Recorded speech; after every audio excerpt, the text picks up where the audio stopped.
Il y a certaines personnes que je connais, mais j'ai rencontré des personnes très intéressantes déjà, qui sont, on a un sens naturel de l'isolationnisme dans l'architecture, donc j'ai déjà rencontré un collègue architecte.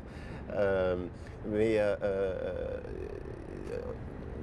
c'est intéressant, c'est ce genre de cross-pollinisation. Donc ça, ce sont des choses qui culturellement m'intéressent.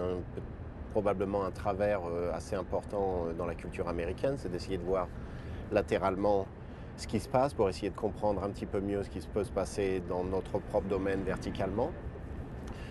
Donc oui, en effet, il y a un certain intérêt, une curiosité avec la rencontre de personnes potentielles. Mais il y a aussi cette curiosité de savoir aujourd'hui, maintenant, avec ce qui se passe à la fois dans le monde culturel et à la fois dans le monde matériel, avec cette situation de crise qui est un peu plus puissante que le cycle des crises habituelles, de savoir quel impact ça a et comment les gens réagissent à ça, parce que je viens plus si souvent que ça en Europe, à peine 2 fois par an, et je me rends compte que les mêmes événements n'ont pas les mêmes valeurs, hein. Il y a cette fameuse blague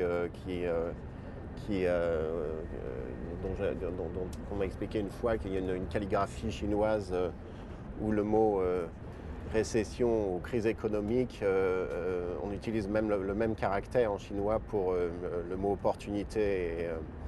Il y a une situation où les choses sont tellement en tension, en friction, qu'on peut voir ça comme la fin du monde si on regarde dans le rétro. Mais si on regarde droit devant, on peut voir ça comme étant vraiment quelque chose pour lequel il faut avoir une pensée et une réflexion plus particulière. Parce qu'il y a beaucoup de choses, je pense, dans le monde culturel comme dans le monde économique qui vont changer dans les méthodes et dans les comportements. Je pense qu'on est dans un mode où on est en train de mettre toutes les pièces à plat. Donc chacun vient et nous raconte des choses qui leur arrivent ou des interprétations qu'ils peuvent avoir. Après, je ne pense pas qu'on ait, en tout cas, vraiment pas la capacité d'en faire une analyse philosophique et pragmatique bien basée qui pourrait servir de rebondissement. Les thèmes un peu de globalisation, c'est un mot générique qu'on voit un peu à toutes les sauces, mais je pense pas qu'il y ait des problèmes de perte d'identité, mais il y a vraiment des paramètres de perte de territorialité, c'est-à-dire je pense qu'on ne sait plus exactement quelles sont les limites de domaine.